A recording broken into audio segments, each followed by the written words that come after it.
Maagang umaga, fresh na fresh pero hindi pa ready sa realidad.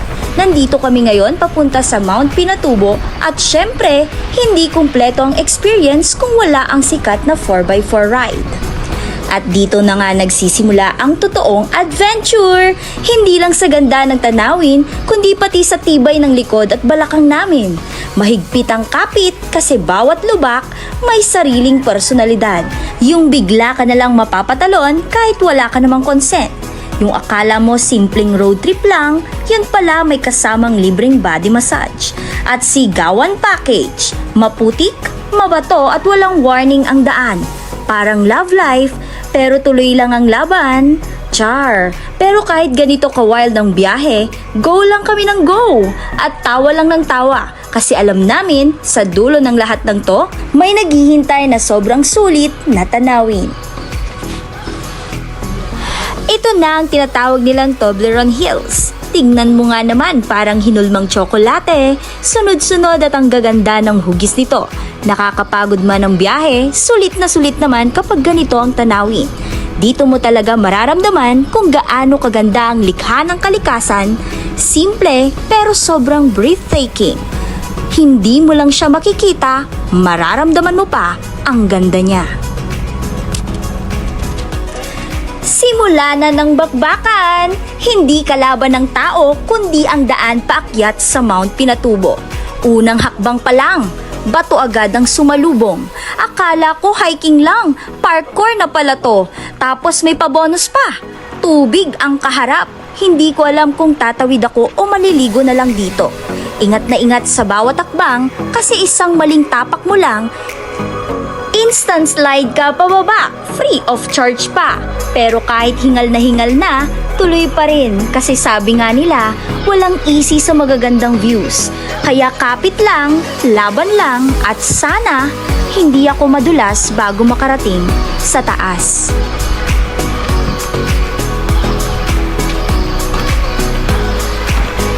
Tatlo na lang kami natira, guys.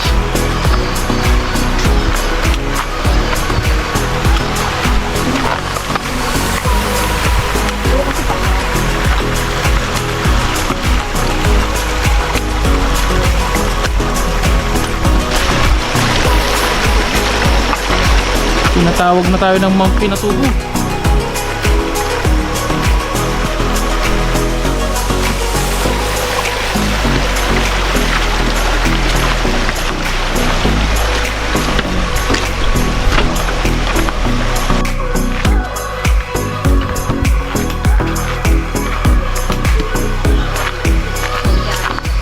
So guys, alam kong naiinip na kayo, pero malapit na tayo, guys.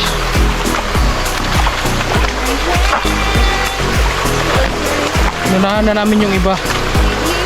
Picture na lang kami pabalik.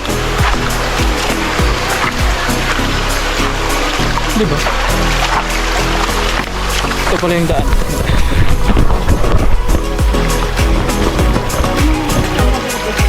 Mabato.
Galit.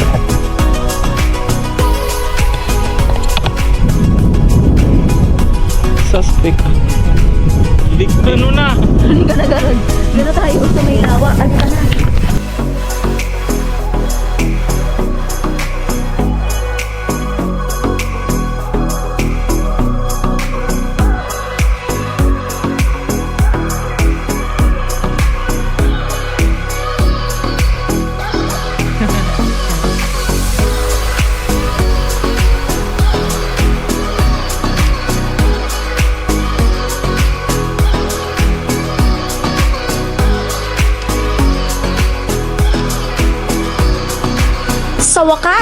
Nasa tuktok na rin kami ng Mount Pinatubo.